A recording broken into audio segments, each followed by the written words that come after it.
గంజాయి వాడటం వల్ల వారి జీవితాలు పాడు చేసుకున్నారు. చాలామంది మనం చూస్తా ఉన్నాం.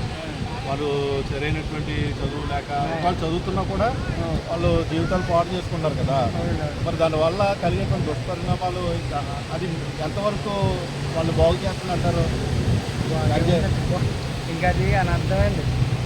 అనర్థమే, మనిషికి అది ఇబ్బంది, క్యాన్సర్లో పెట్టవచ్చు, లేకపోతే ఏదో రకరకాల వ్యాధుల్లోకి వెళ్ళిపోతుందండి. దానివల్ల ఇబ్బంది అవుతుంది. స్టూడెంట్ కూడా వీటిని మానుకోవాలండి. మానుకుంటే కొంచెం అభివృద్ధి అవుతారు, లేదంటే ఇబ్బంది అవుతారు. దానివల్ల గంజాయి రహితంగా మనం దాన్ని నిర్మూలించాలండి. అంటే ఇప్పుడు చాక్లెట్ దొరికినంత ఈజీగా గంజాయి దొరుకుతుందని చెప్పి బయట మనం చూస్తా ఉన్నాం. ఇదివరకు చదువుతారా? ఎలా చెప్పండి.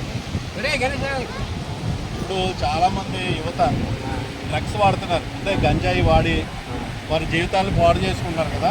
దాని మీద మీ అభిప్రాయం ఏంటి చెప్తారా? గంజాయి ఎలా తాగకూడదు, మంచిది కాదు. డ్రగ్స్ కూడా మంచిది కాదు, మంచిది కాదు. ఈరోజు గంజాయి వాడి యువత చాలామంది వాళ్ళు జీవితాలు పాడు చేసుకుంటున్నారు. అది మీకు తెలుసు.